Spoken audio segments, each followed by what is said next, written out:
Pero bueno, pues bienvenidos. Vamos a ver este tema que me gusta mucho y pues ojalá que les guste esta conferencia.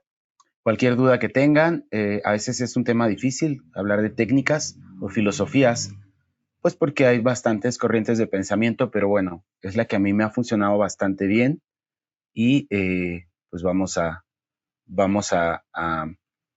ver esto. Bueno, entonces voy a compartirles mi presentación. ¿Se ve bien todo, colegas? ¿Todo bien? Sí, ¿verdad? Ok. Bueno, entonces vamos a continuar.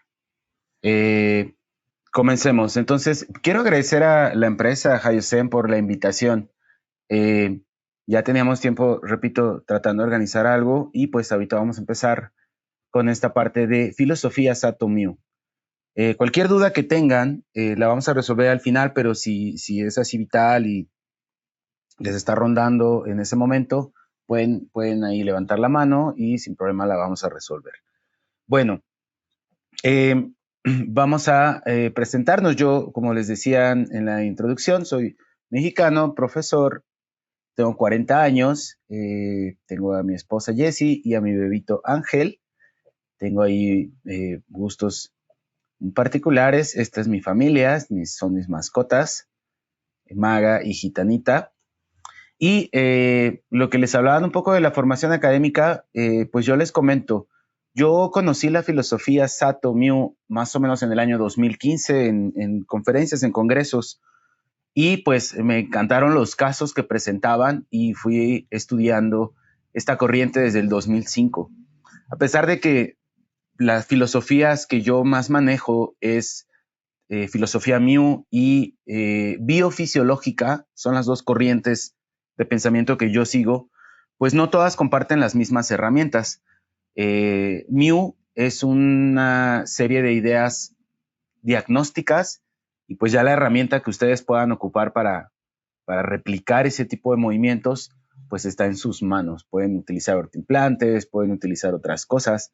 Entonces, cuando a mí me preguntan qué tipo de ortodoncia practico, pues bueno, obviamente es una mezcla de todo lo que he ido aprendiendo con el tiempo, pero básicamente es Myu y ortoimplantes para cuando no quiero doblar. Y bueno, como les mencionaban, yo soy profesor desde siempre, desde prácticamente cuando acabé mi especialidad, empecé a dar clases. Este año cumplí 10 años de docente de ortodoncia. Y esto tiene una serie de ventajas, como acudir a congresos constantemente y poder nutrirme de muchas corrientes de pensamiento. Como todo, hay corrientes de pensamiento que no son precisamente las óptimas para mí o no me llenan en algunos aspectos. Otras me aportan muchas cosas, no sé, estética, eh, cuestiones de herramientas, cuestiones de diagnóstico, pero he encontrado en Mew unas bases y he correteado a los autores que siguen estas corrientes a través de los congresos. Entonces, pues me ha tocado estar con gente que practica Mew en varias ocasiones y pues bueno, es para mí muy importante agradecer a mis senseis, a mi doctor Enrique García, a la doctora Patti Vergara, que son con quienes me he entrenado en estas dos corrientes de pensamiento que parecieran como muy separadas, pero que en la parte teórica y planificación son bastante similares. Filosofía Mu y filosofía biofisiológica que pues está ahorita utilizando básicamente los mismos conceptos, eh, quizá con distintas herramientas, desde alineadores hasta ortoimplantes, diferentes eh, cosas que ustedes pueden utilizar. Bueno, estas son mis redes, ya algunos me conocen desde hace tiempo en mi página, pero si no sabían, tengo otra página que se llama Asesoría para Casos Clínicos, en donde subimos pura información científica y pues un poquito más formal. La página que tenemos por acá, pues es una página más informativa, un poquito más relajada y donde vienen los cursos que nosotros también proporcionamos. Bueno, les decía, yo conocí la filosofía en el 2015. En mayo vi unas conferencias del doctor Enrique García, doctor de Venezuela, en un congreso, y la verdad es que eran unos casos bastante similares a los míos. Eso me empezó a llevar pues a la búsqueda de estos cursos, de esta información. Entonces, después de estudiar diplomados de arco recto, de MBT, de ortopedia como separados, en aparatologías funcionales, etcétera, como que encontré esto que reunía como las dos partes teóricas de ortopedia y de ortodoncia. Esto fue lo primero que me llamó la atención. Ver que había filosofías, bueno, en mi inexperiencia, en mi novatez, pues yo no conocía, recién graduado de ortodoncia, tantas corrientes de pensamiento. Sabía que existía Ricketts, Roth, Alexander, Damon, MBT, pues las presentes, pero no conocía una que me hablaba de ortopedia y de ortodoncia. Entonces, cuando yo empecé a tomar el curso y empecé a introducirme en esta técnica, me di cuenta de varias cosas. Uno, que pues tratan las mismas maloclusiones que cualquier filosofía. Van a tratar open bites o mordidas cerradas, van a tratar clases 2, clases 3, van a tratar el apiñamiento, van a trabajar las desviaciones de la mandíbula y van a trabajar el desarrollo de las arcadas, la expansión de las arcadas. Todas las filosofías comparten estas, digamos, este approach que es cómo voy a resolver o qué tengo que resolver. Entonces, obviamente, desde mi perspectiva, hay corrientes de pensamiento que son más eficientes para ciertas maloclusiones. No sé, pacientes de clase 1 con apiñamiento leve, moderado o severo, quizá el arco recto sea un poquito más viable, un poquito más eficiente en ese sentido. Pero cuando estamos hablando de un paciente laterodesviado, bien, pues entonces las cosas empiezan a complicar, porque en nuestro concepto, como lo verán, las desviaciones mandibulares tienen que ver con intrusiones o extrusiones de los sectores posteriores, cosa que el arco recto no resuelve tan eficientemente, ¿ok? Así que, bueno, trabajamos las mismas maloclusiones que todos, ¿ok? Tenemos nuestras propias herramientas, pero no significa que no podamos ocupar cualquier aparato, cualquier implante, cualquier sistema que ustedes quieran, cualquier bracket. Bien. Finalmente, nosotros creemos esto. Nosotros tenemos pacientes que necesitan expansión. Nosotros tenemos pacientes que necesitan organizarse los dientes, generar espacio, corregir el ángulo. Y también tenemos pacientes que tienen padecimientos esqueletales. Entonces, el asunto es que hay pacientes que tienen las tres anomalías principales presentes. Y pues esto nos habla entonces de con qué técnicas los estamos abordando, con qué filosofías los estamos abordando. Si creemos en una filosofía poco ortopédica o poco ortopédica en adultos, pues vamos a tener limitación en este punto, por ejemplo, y empezaremos a compensar dentalmente las anomalías que se presentan. Sin embargo, hay corrientes de pensamiento que pueden corregir un poco más el esqueleto en edades adultas. Y no estoy hablando nada más de Mew, sino de Ricketts, quizá de Planas, la corriente de Pedro Planas, de rehabilitación neuroclusal. O sea, sí hay por ahí corrientes de pensamiento que trabajan esta parte ortopédica y corrientes modernas como el sistema ERTI de ortoimplantes en Brasil. Inclusive hay gente que hace alineadores con la intención de cambiar, o sea, usa alineadores con la intención de cambiar la posición de la mandíbula, ¿bien? De avanzar mandíbulas, de retruir mandíbulas, de centrar líneas medias, que básicamente es un concepto ortopédico, ¿ok? Entonces, la herramienta que nosotros encontramos en esta filosofía llamada Mew es un arco de muchos loops, que tiene muchos loops.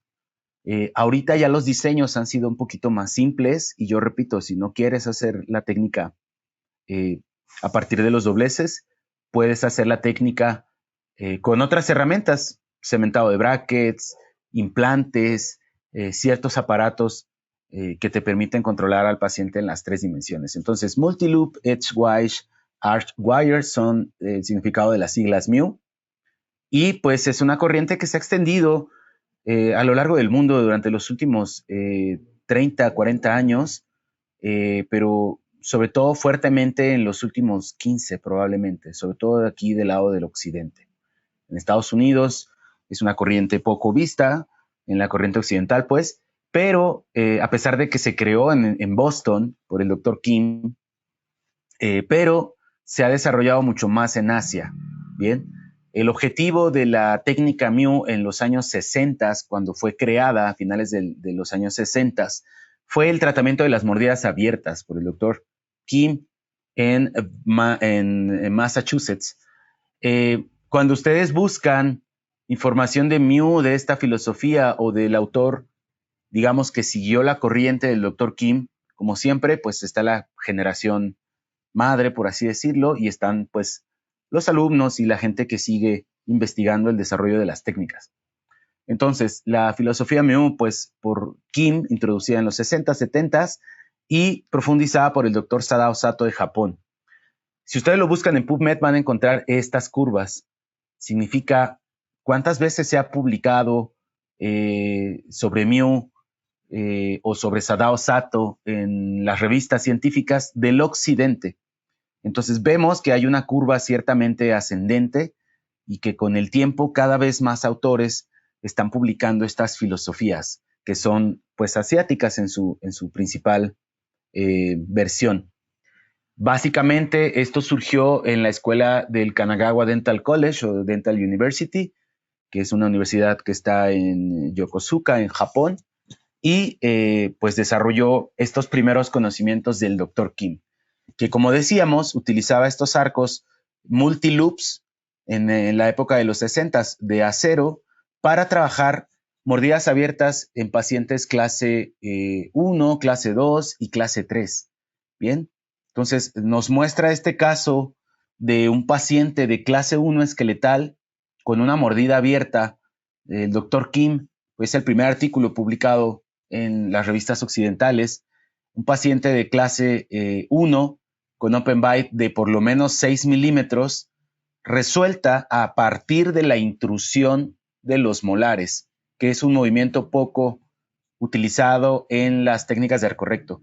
El caso duró 12 meses, lo cual es bastante rápido para un tipo de tratamiento vertical. Bien, no somos usualmente muy hábiles si no tenemos un implante o si no tenemos arcos segmentados o doblados para generar movimientos de intrusión, sobre todo de los molares. No es un movimiento común.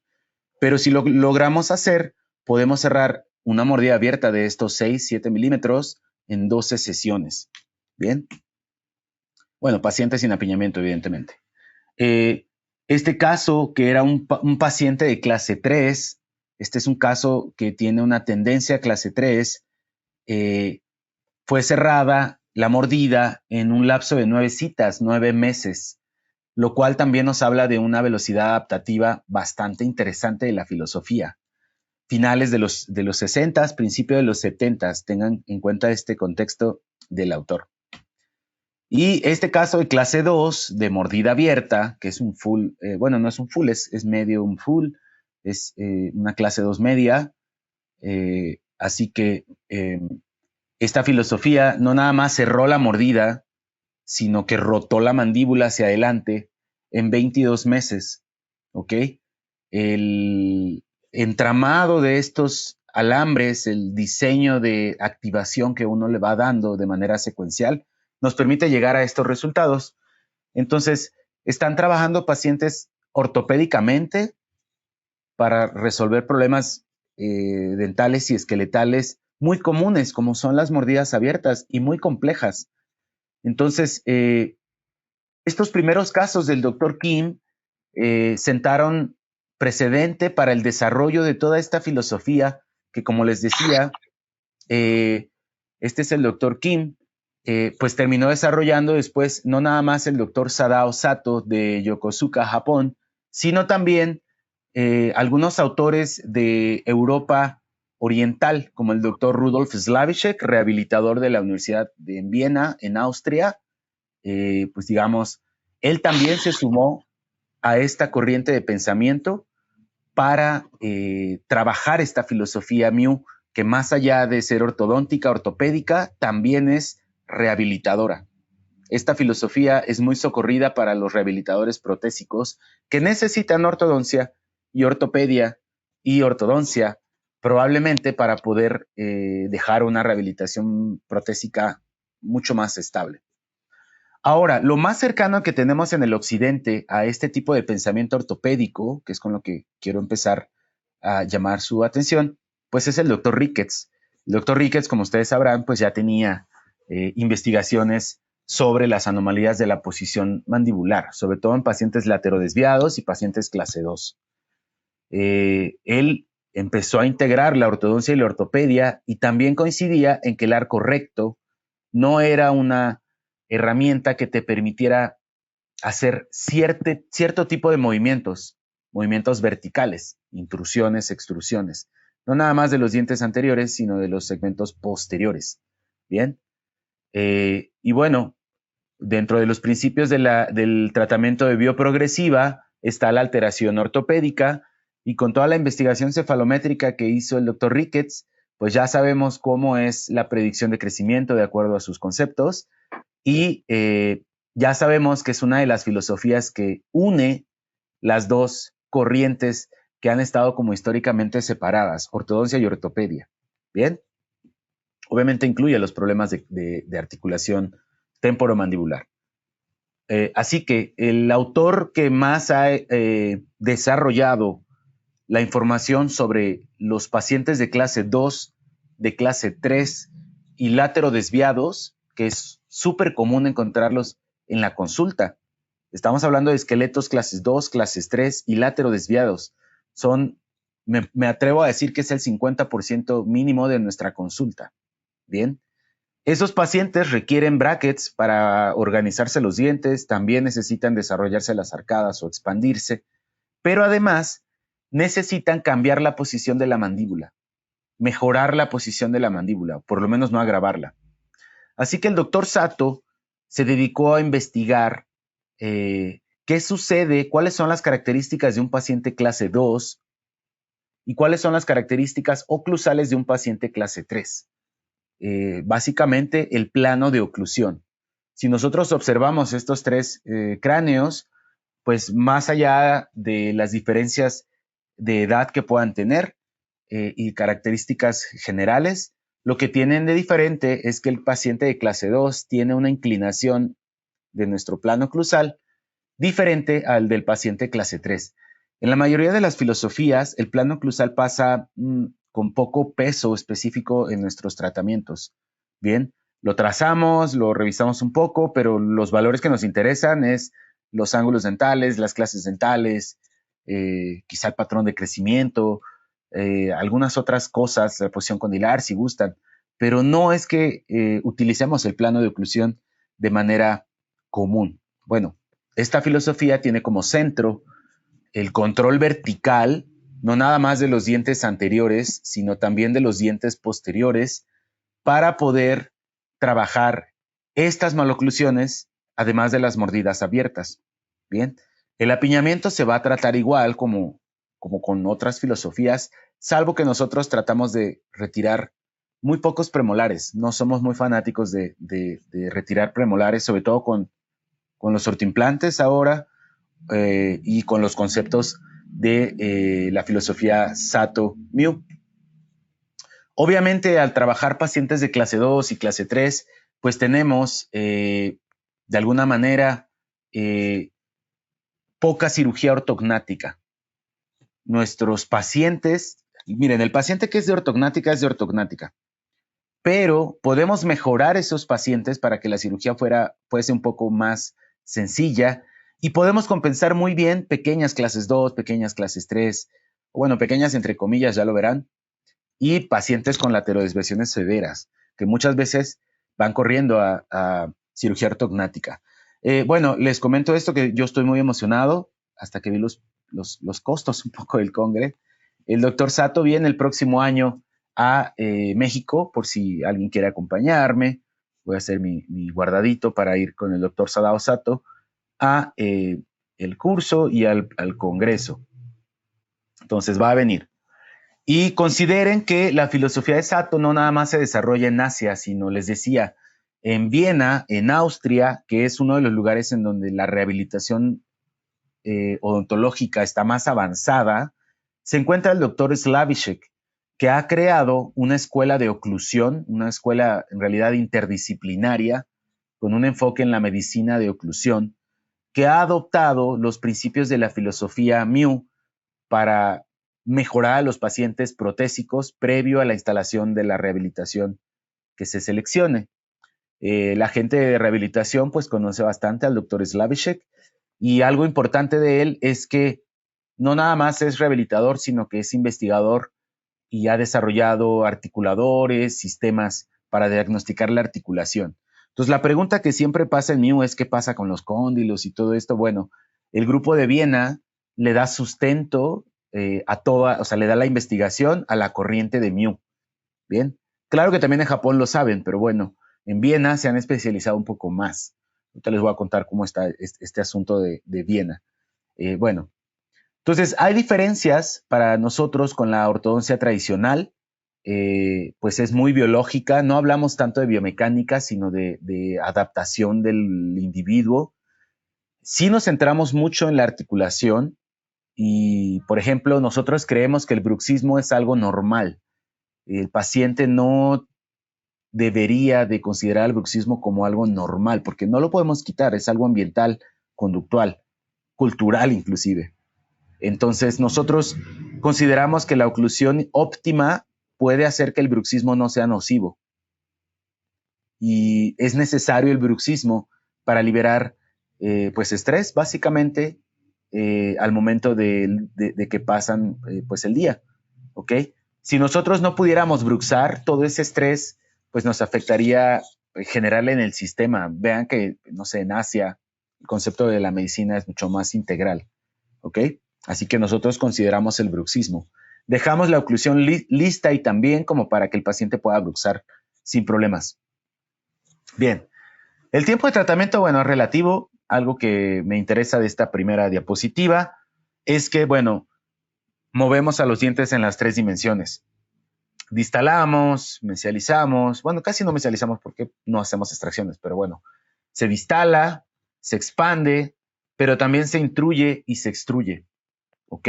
Esas son las pequeñas, grandes diferencias. Otra gran diferencia es que no creemos en la genética. Creemos en que, pues sí, tienes una predisposición, pero no es determinante. Depende más lo que suceda epigenéticamente en el ambiente. ¿Bien? Así que esto es una gran diferencia para nosotros porque no damos por perdidas clases 3 tempranas ni clases 2 tardías. ¿Bien? Otra cosa interesante es que nosotros revisamos mucho más la discrepancia posterior. Nos interesa mucho más lo que sucede en el sector posterior, estamos hablando de la zona de los molares, que lo que sucede en el sector anterior. No es que dejemos a los pacientes con apiñamiento, obviamente, pero nosotros tenemos el concepto de discrepancia posterior que lo vamos a describir un poco más adelante, por lo que siempre realizamos extracción de terceros molares al inicio del tratamiento. Es un protocolo inicial para todos nuestros pacientes que van a ser iniciados con esta corriente. Poca cirugía ortognática, como les decía, y nos centramos en la reconstrucción del plano oclusal, en esa inclinación de los molares para darle estabilidad al tratamiento. Son algunas diferencias generales. Ya en el mundo hay bastante bibliografía. Inclusive ya aquí en México, la editorial Amolca ya tiene por ahí un libro de doctor italiano, Nazareno Bassetti, por cierto, rehabilitador. Y bueno, pues ya está ahí la parte de un poco teórica, protésica, de la filosofía Miu, introducción de Sato Slavicek. Pueden conseguir este librito por ahí. Y bueno, en Asia, pues ya las revistas y en Austria ya se han ido publicando con los años, cada vez hay más tomos. Inclusive ahorita estamos como en la segunda generación de técnica Miu, que ya son con otras aleaciones, reduciendo la cantidad de dobleces.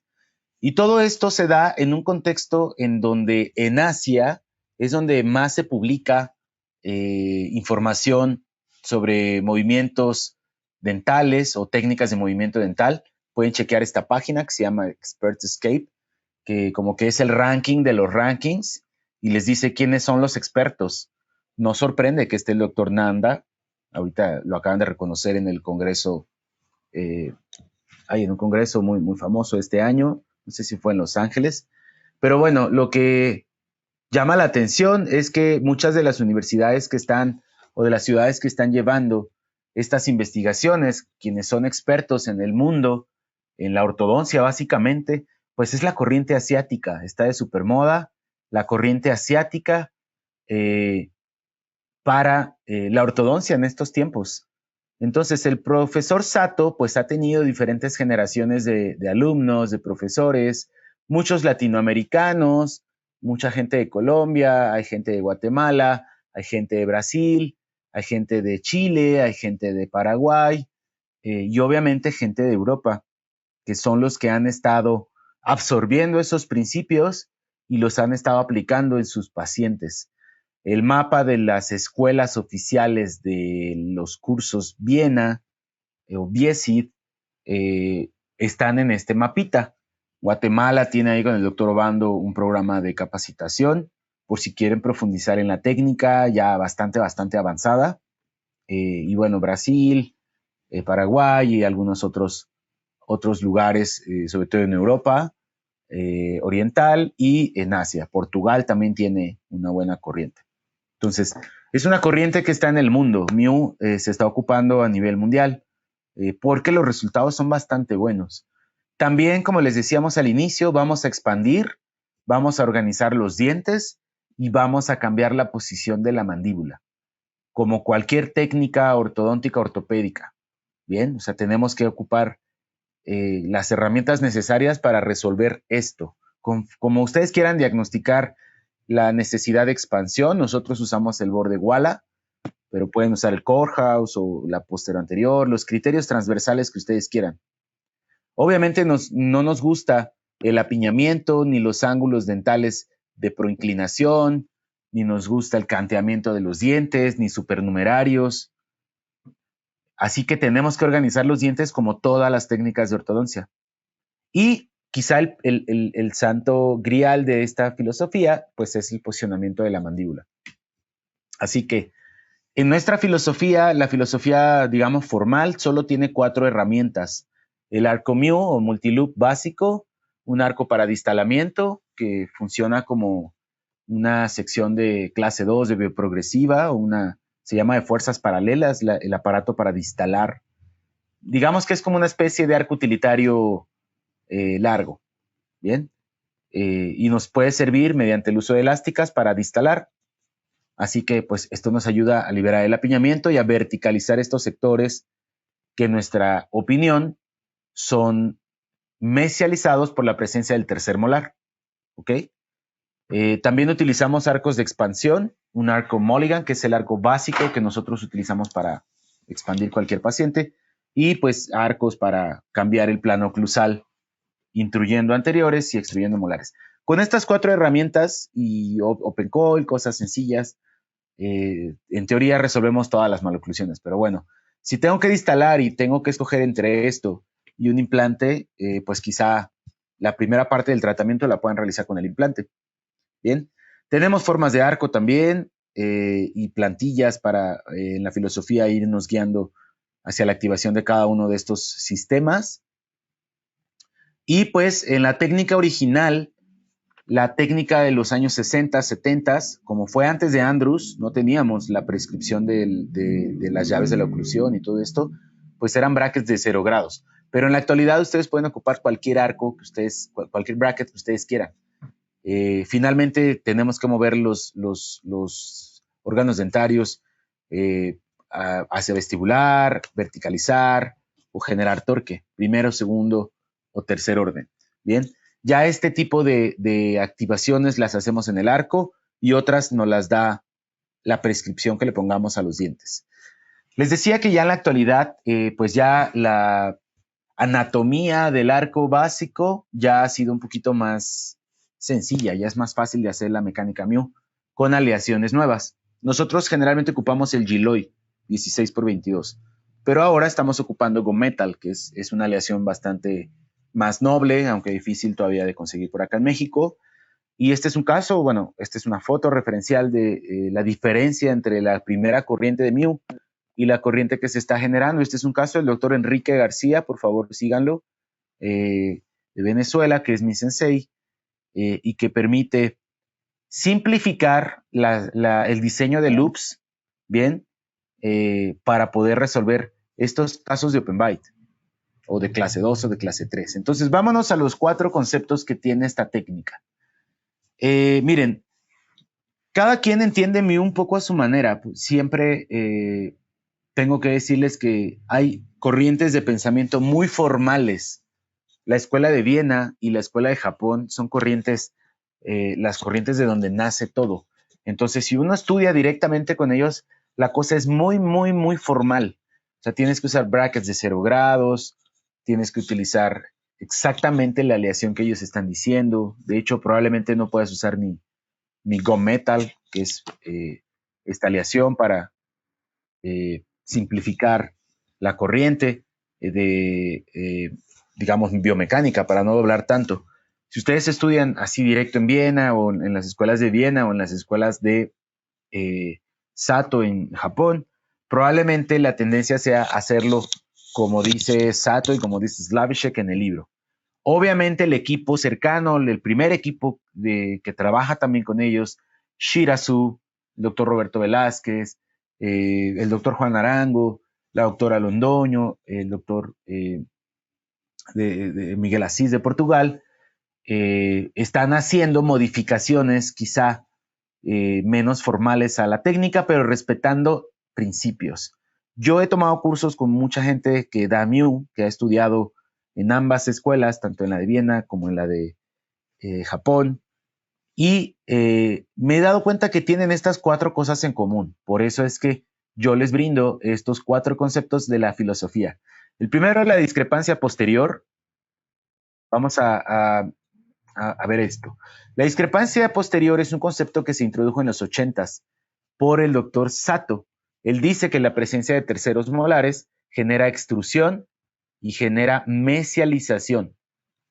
Y eso me puede provocar apiñamiento, me puede provocar open bite y también me puede provocar una alteración de esta inclinación, de la inclinación del plano oclusal.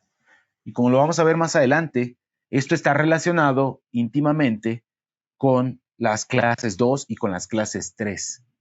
Entonces, si queremos corregir una clase 2 o una clase 3 o una laterodesviación, tenemos que modificar esta zona.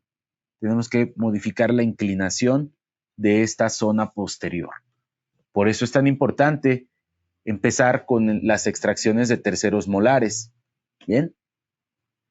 Porque pues siempre pensamos en la discrepancia anterior, pero en nuestro concepto, quien genera esta discrepancia anterior es primero el colapso de las arcadas, la falta de desarrollo, el torque negativo, y en segundo lugar, pues la falta de espacio para organizar 8 dientes, que obviamente estoy contando el tercer molar aunque esté en germen, ¿ok?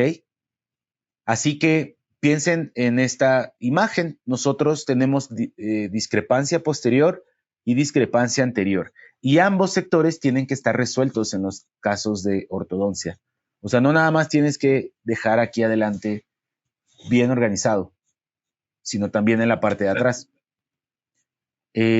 Tradicionalmente, pues nosotros no estimábamos que la recidiva estaba relacionado con los terceros molares. O sea, pensábamos que no tenía tanta influencia, pero sí tiene influencia. Es una influencia tan lenta que quizá es difícil de medir, pero ya hay estudios que relacionan la presencia de los terceros molares con maloclusiones. Ustedes vean a sus pacientes, los que no tienen terceros molares padecen de menos apiñamiento y tienden a ser un poquito más clases 1, no están tan lejos en sus maloclusiones. Y los pacientes que tienen terceros presentan maloclusiones más severas, tanto dentales como esqueletales. Así que a la pregunta de cuántos dientes debo yo de contemplar en el tratamiento de ortodoncia, nosotros en la filosofía nos gusta siempre contar con 28. Nos gusta preservar los 4 premolares. no nos gusta hacer extracciones. Entonces, generalmente no hacemos nada de extracciones en la filosofía Mu. Tenemos la posibilidad de ir buscando espacio a partir de la verticalización, el distalamiento y el desarrollo de las arcadas para organizar 28 dientes. ¿Sale? No 32, no queremos terceros molares y no queremos perder premolares. Obviamente hay variables pues filogenéticas, ¿no? Que uno tiene que considerar. Así que la discrepancia posterior puede afectarnos en términos de apiñamiento, por lo menos, y la pregunta es, ¿por qué hay pacientes que tienen ese factor y por qué hay pacientes que sí tienen los 3 molares en boca? ¿Por qué existe el apiñamiento?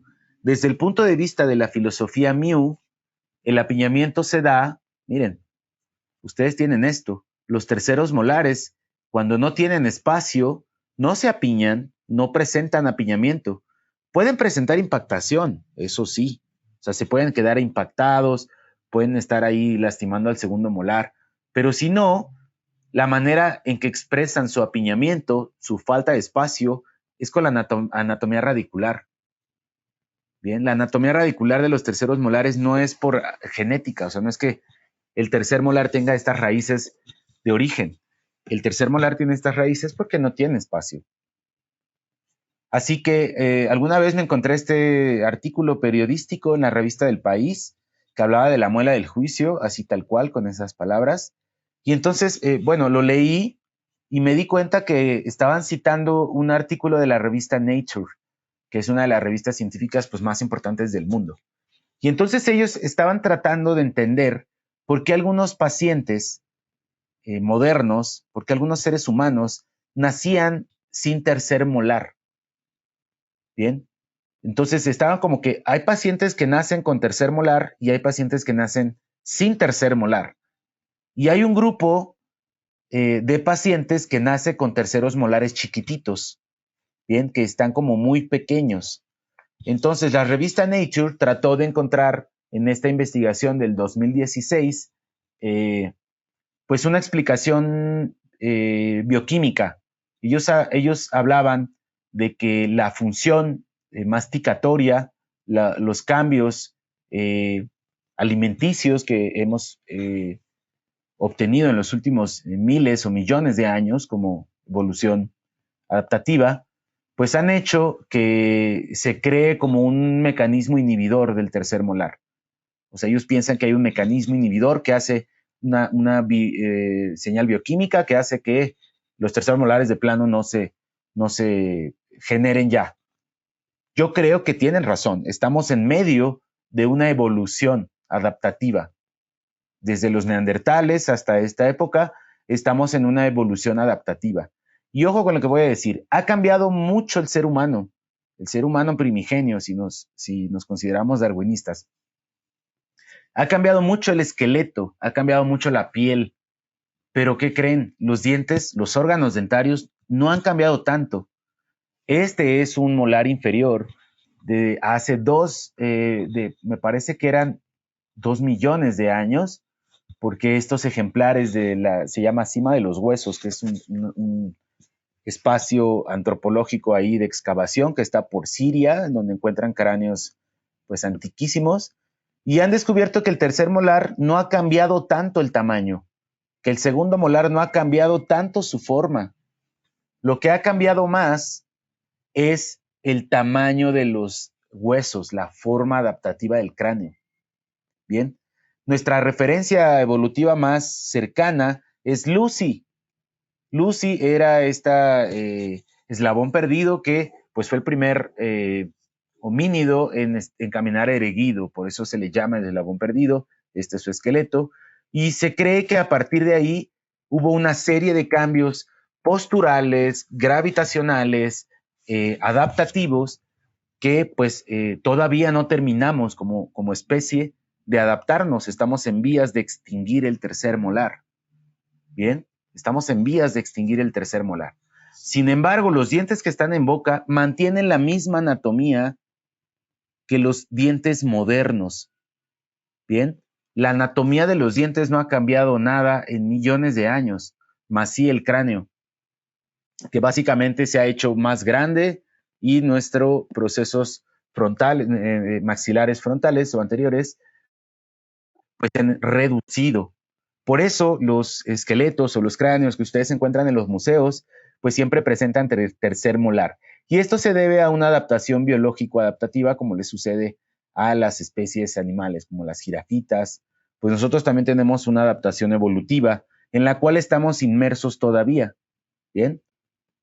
Porque la dieta cada vez es más blanda, ¿bien? Porque los nutrientes cada vez los obtenemos de otras maneras, porque la consistencia de los alimentos es súper distinta en la actualidad que hace, o sea, no tiene mucho, hace 80 años, 60 años, pues no existían, por ejemplo, la olla express, ¿no? Que es algo que menciona el doctor Arango, y eso va a tener implicaciones en la dieta y en la evolución de nuestra adaptación. Básicamente, los antepasados genéticos tenían una base craneal un poco más extendida y los seres humanos modernos tienen la base craneal un poco más cerrada. Bien, el esfenoides lo tienen más extendido o más flexionado. Cuando el esfenoides está extendido, el maxilar tiende a crecer mucho más hacia adelante y por lo tanto cabe el tercer molar sin problema. Pero en la actualidad, el maxilar crece más hacia abajo, no se desarrolla anteriormente.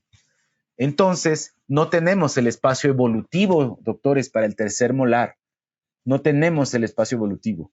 Y esta flexión de la base craneal, según los estudios del doctor Slavicek y del doctor Sato, pues están conectados al vomer, que a su vez está conectado al maxilar, y es por eso que debemos entender al cráneo y a la ortodoncia como todo el sistema. Lo que ustedes le hagan a los dientes le va a afectar al viscerocráneo, le va a afectar al viscerocráneo y viceversa. La información que tenga el viscerocráneo va a determinar ciertas características de nuestras maloclusiones. Entonces, si ustedes se pusieran a comparar las bases craneales de sus pacientes, hay diferencias entre los pacientes de, no sé, de clase 2 y los de clase 3, ya lo verán.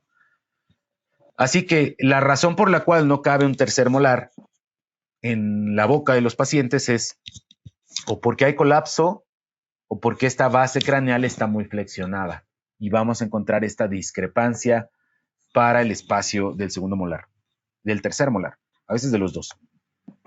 Bien, hay estudios como este que se ha hecho en Noruega, en donde comparan las oclusiones de una fosa común del siglo XVI y comparan las arcadas y las maloclusiones de esos cráneos con una muestra moderna de pacientes de Oslo, Noruega.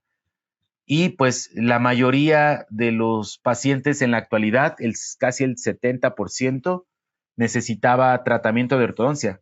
Vaya, la maloclusión es más prevalente y más severa en la actualidad que con los cráneos de la época medieval de Noruega. Es decir, ahora no nos cabe el tercer molar, antes sí, y tiene que ver mucho la dieta. También hay otros estudios, como los estudios que se hacen en las universidades de antropología, en las facultades de antropología, en donde los antropólogos pues estudian el cuerpo humano y se han dado cuenta que la dimensión del cráneo, sobre todo de los maxilares, también se ha reducido, también se ha reducido. Y esto coincide con los cambios de dieta.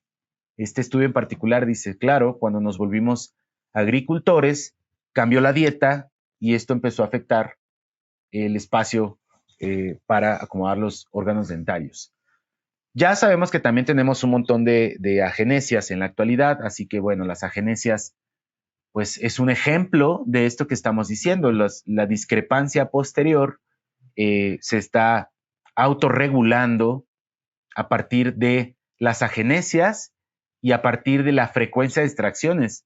En los estudios, como este de la Universidad de Costa Rica, pues se demuestra que la mayoría de los dientes que nosotros retiramos, por lo menos en este estudio, son los terceros molares. Y esto coincide pues con otros países. En México también el órgano dentario que más se retira en el IMSS, por ejemplo, ya, no metí ese estudio, pero hay estudios en el IMSS que miden la frecuencia de extracciones y son también como criterio primordial los terceros molares. Entonces, entre que se van muy frecuentemente y entre que tiene agenesia el 20% de la población, bien, pues consideramos que nosotros debemos de tener 28 piezas únicamente. Y entonces aquí les enseño este casito. Este casito es de Frida, es una paciente de nuestro consultorio y pues llegó con nosotros más o menos así. Tiene este apiñamiento severo, tanto en el maxilar como en la mandíbula. Tenemos miedo de que se nos impacte aquí este segundo molar y tenemos probablemente bastante posibilidades de realizar extracción de premolares porque el espacio está bastante reducido. Pero bueno, siguiendo estos principios de la filosofía Miu, lo que se pretende en este caso no sería hacer un proceso de extracciones de premolares, sino ni siquiera ponerle brackets al paciente de primera instancia, sino como primer paso, eliminar la discrepancia posterior. Y eso nos conlleva a retirar el germen en pacientes bien jovencitos. Nosotros abogamos y promovemos la cirugía de tercer molar a edades súper tempranas, porque cuando lo hacemos, vean nada más el resultado de esta arcada inferior. Vean cómo estaba este molar. Vamos a tratar de hacer aquí los ejes de verticalización. Y vean cómo quedó la arcada inferior. Bien, mucho más vertical. Y no hicimos ningún tratamiento. Lo único que se hizo fue retirar el tercer molar. Solo retiramos el tercer molar y la cantidad de espacio que se liberó fue tremenda. Vean, voy a hacer nada más este ejercicio. Solo vean el segundo molar.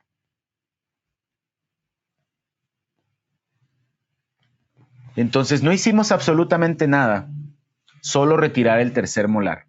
Así que si tenemos pacientes en edades tempranas, es lo que nosotros abogamos. Y también tenemos que pensar probablemente en los dientes superiores. Ya la cantidad de verticalización que ustedes pueden obtener para corregir el apiñamiento está medida. Hay estudios de gente que practica filosofía Miu y que tiene como prioridad siempre verticalizar estos sectores porque la discrepancia posterior inclina los dientes. Entonces, parte de la resolución de los tratamientos de ortodoncia es verticalizar, distalar, como ustedes le quieran llamar. Entonces, por cada 15 grados que ustedes verticalicen, pueden obtener hasta 7 milímetros por hemiarcada. Es bastante espacio. Súmenle la expansión, la de rotación. Entonces podemos obtener bastante espacio y es lo que también ha hecho en común las filosofías de distalamiento con ortoimplantes. El famoso shelf mandibular, que ponemos bastantes, pues sirve para lo mismo, para verticalizar. Y no puede hacer uno una verticalización tan eficiente si presenta discrepancia posterior. Así que, por ejemplo, este es un caso que tenemos que igual hicimos la verticalización, solo que aquí, este segundo molar que estoy aquí del lado izquierdo del paciente, derecho de sus pantallas, ya presentaba una caries bastante grande, también los otros dientes ya presentaban unas caries. Entonces, por bibliografía, decidimos retirar los segundos molares, porque tiene 3 molares esta chica, y además un canino impactado, etcétera. Entonces, nosotros necesitamos espacio y preferimos retirar los molares. Obviamente se va a quedar con 2 molares, ya les voy a enseñar unos casitos. Y ahí viene el tercero. Y pudimos hacer la verticalización, en este caso con 4 microtornillos, para lograr esta verticalización del canino. Vean la cantidad de espacio que pueden ustedes lograr. Y evidentemente, pues logramos bajar el canino del otro lado y de este mismo, en donde no teníamos espacio. Entonces, más allá de que cuando yo veo estas fotos, siempre pienso, ok, un ortoimplante o hay que quitarle premolares. Bueno, cuando ustedes vean estas fotos de apiñamiento, piensen, ¿qué hizo que este canino y este premolar estuvieran inclinados? Bueno, discrepancia posterior. ¿Listo? Entonces, el tratamiento para nosotros es verticalizar. Verticalizar los sectores que están afectados, que son estos. Miren, a veces los incisivos no están afectados. Entonces no le ponemos bracket, porque si le pusiéramos, mire, a todo mundo les ha pasado que ustedes ponen brackets y entonces la mordida se les está abriendo. Y se abre la mordida. ¿Por qué se le está abriendo la mordida? Porque no están corrigiendo la verticalización. Entonces nosotros en la filosofía lo hacemos y a veces, si utilizamos los principios, ni siquiera ocupamos brackets en mucho tiempo del tratamiento. O sea, esta chica llevaba 1 año y nunca le pusimos brackets en la arcada inferior.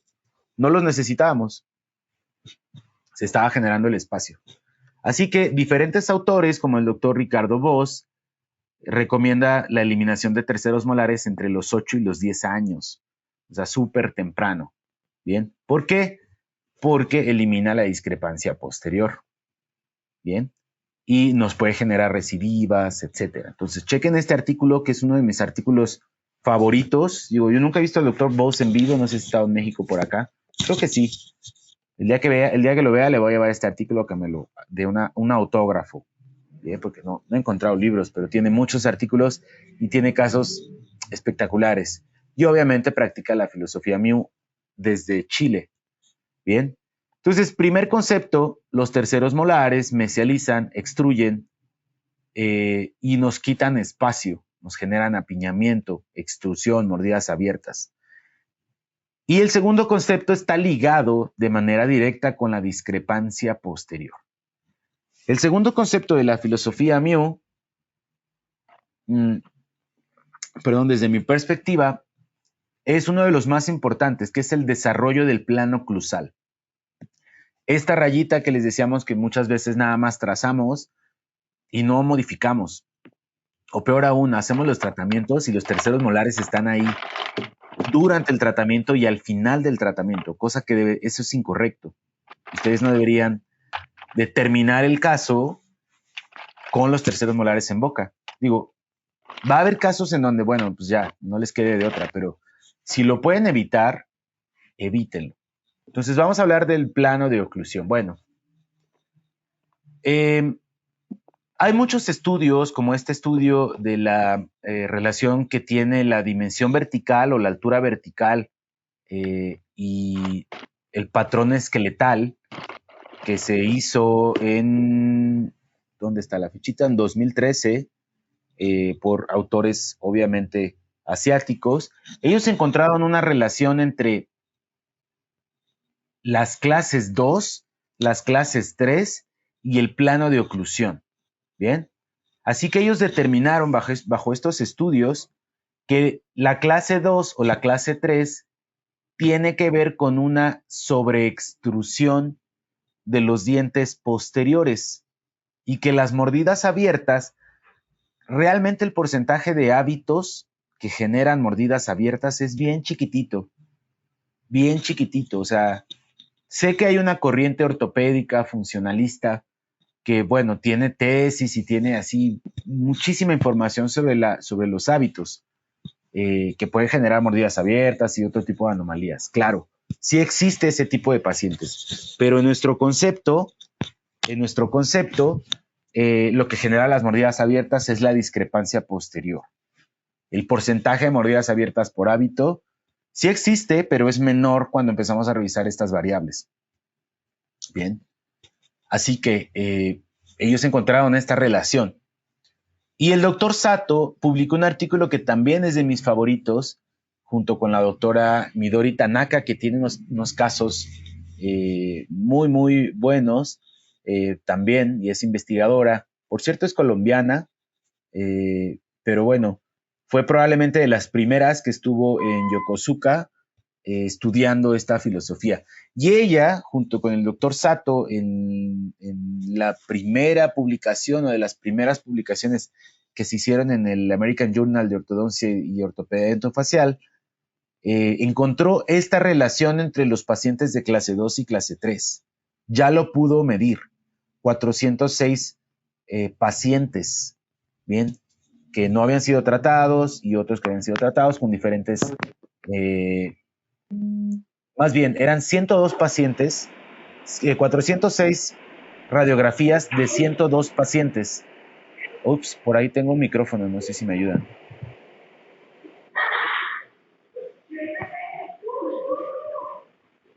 Docs, ¿me pueden ayudar con su micrófono, please? Gracias. Ya.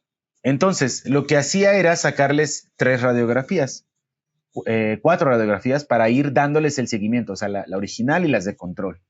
Y con eso observó cómo los pacientes se formaban clase 2, cómo se formaban clase 3 o cómo se formaban clase 1 y descubrió esta variable. Pacientes de clase 2, división 1, tienen esta característica. Pacientes de clase 3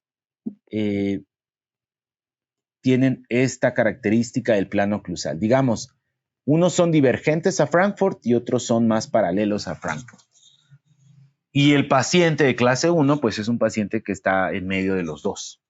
Entonces, si ustedes van a trabajar un clase 2, no se limiten solamente a distalar arriba o hacer extracciones arriba y cierre de espacios. Empiecen a revisar los planos de oclusión, que bueno, aquí no podemos profundizar tanto en los métodos diagnósticos, pero bueno, ya los invitaremos al curso que, pues bueno, ya al final estoy haciendo spoiler, pero ya les darán por ahí una sorpresa. Así que, pues nosotros en la práctica tenemos estos 3 pacientes. Y más allá de la información dental que tengan todos, porque ninguno tiene apiñamiento, ninguno tiene los ángulos dentales pues muy comprometidos aparentemente, por lo menos a primera vista, pero sí tienen el esqueleto distinto. Entonces yo puedo estimar bajo estos conceptos de Mew que esto está así, que esto está así y que esto está más abajo. Porque la inclinación determina hacia dónde se va a ir la mandíbula. El doctor Sato dice que los pacientes de clase 2 tienen el plano oclusal más inclinado, steeper es inclinado, y los pacientes de clase 3 lo tienen más plano. Entonces, esta inclinación determina hacia dónde se va el esqueleto, ¿bien? Y esta inclinación nosotros la vamos a poder observar en la cefalometría y ahora en los modelos virtuales que se usan para planificación, pues ya están orientados a veces el escaneo, en algunos casos los pueden orientar a Frankfurt. Así que este esquema que están viendo es el esquema de Sato, es un esquema que nos dice cómo crecemos. Y nosotros crecemos de la siguiente manera. Piensen en un bebé. Yo tengo un bebecito de 2 años y cuando nació, pues nació como todos, nació en clase 2, sin mandíbula, sin cóndilo, y conforme le fueron brotando sus primeros incisivos y ahorita que tiene el primer molar deciduo ya en oclusión, aquí mi baby ya tiene ahorita estos 2 molarcitos. Entonces, cuando ya tiene estos molarcitos, lo que sucede es lo siguiente. Por ahí el micrófono, please.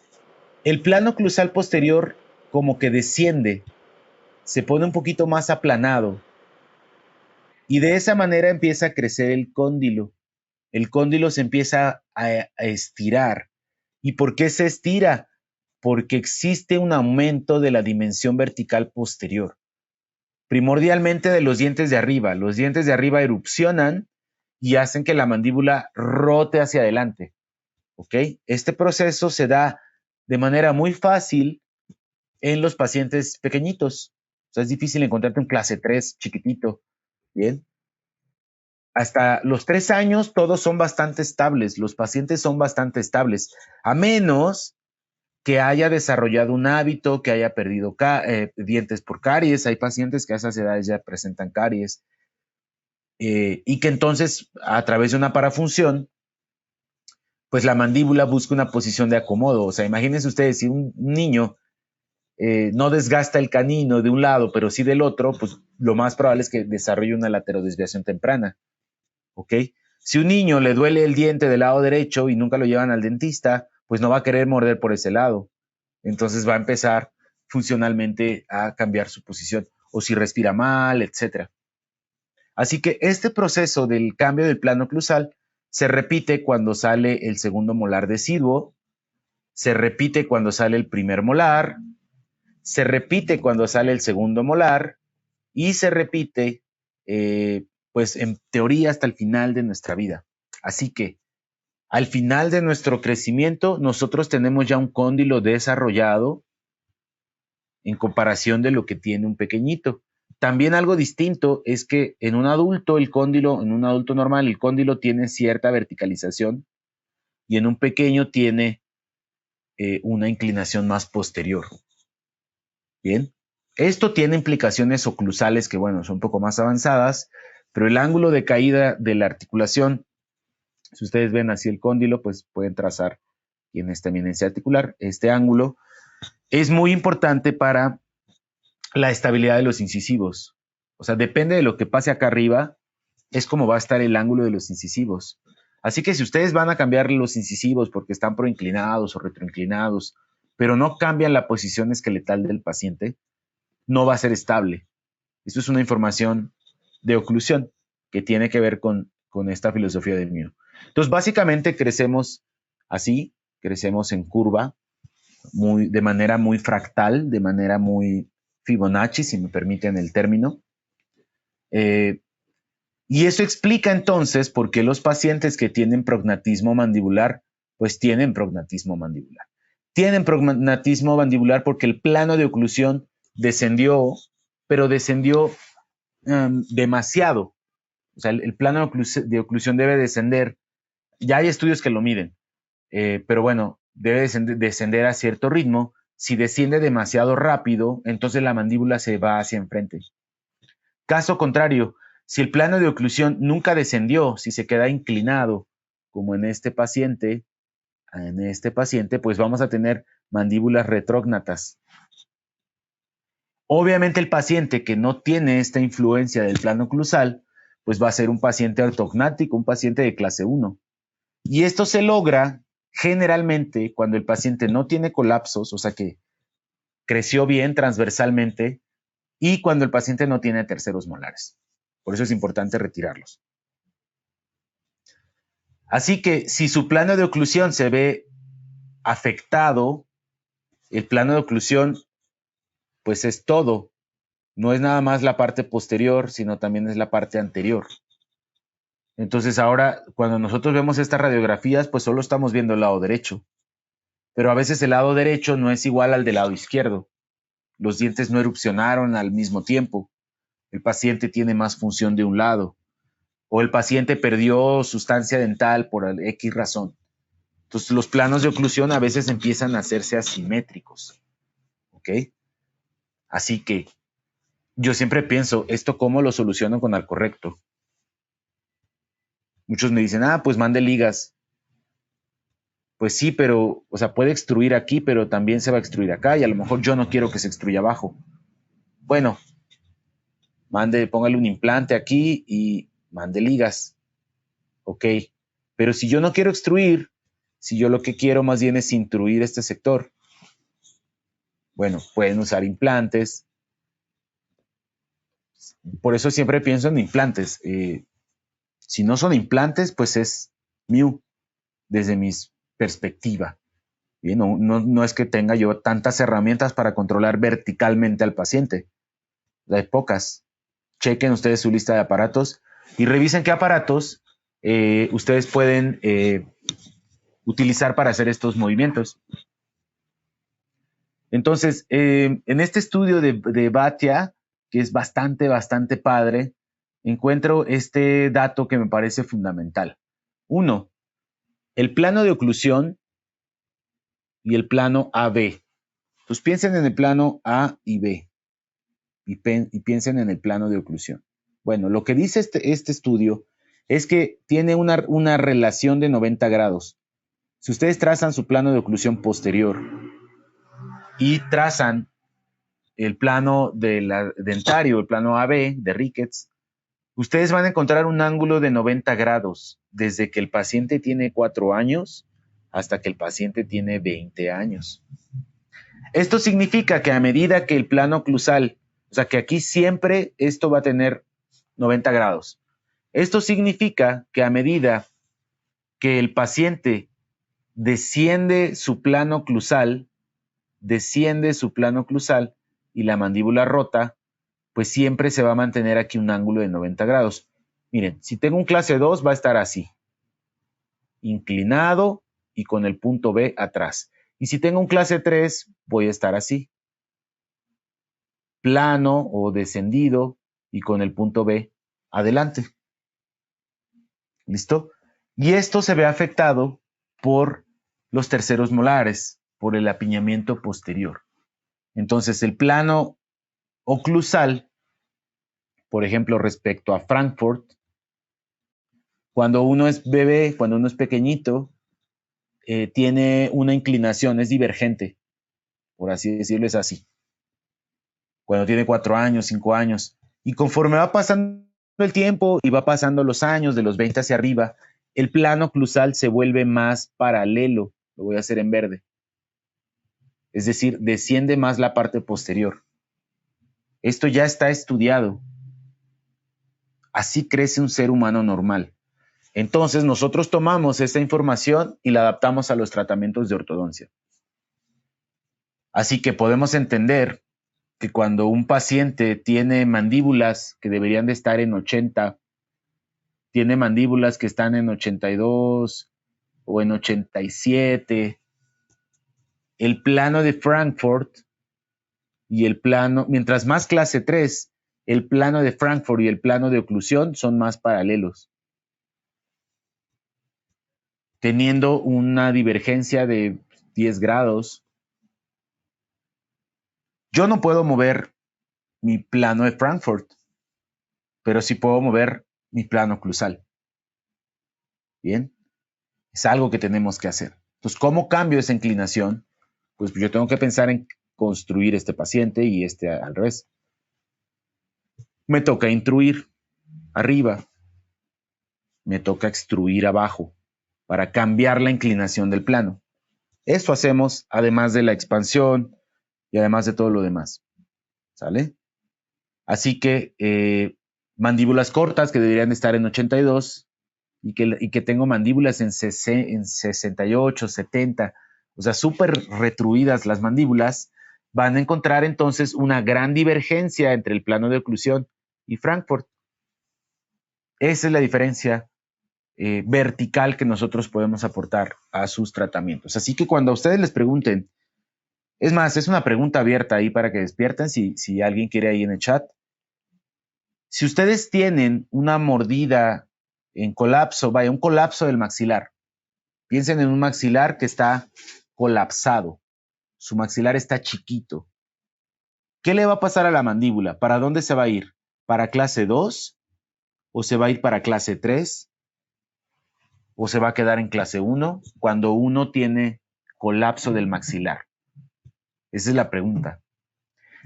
Si ustedes pensaron en clases 2, tienen razón. Si ustedes pensaron en clases 3, tienen razón. ¿Por qué? Porque para que el paciente se vaya a clase 2, miren, ambas pacientes tienen colapso. Ambas tienen colapso. Pero una es clase 3 y otra es clase 2. Entonces, la clase 3 tiene el plano oclusal bajo, paralelo a Frankfurt, porque yo ya sé que tiene una relación de 90 grados y por eso está adelante. Y la clase 2 tiene esta inclinación con respecto a Frankfurt, porque yo sé que tiene esta relación que ya revisamos.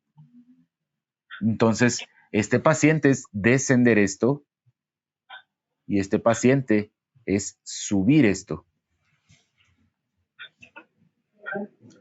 Eso lo hacemos con Mew.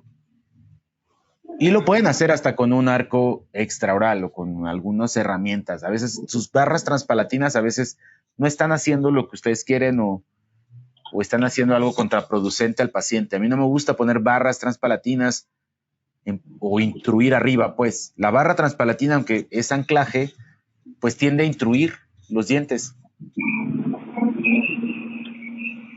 ¿Sale? Entonces chequen eso.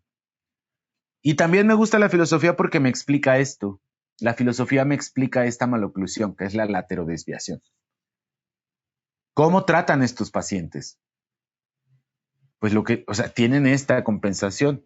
Estas imágenes son del doctor Jorge Coro.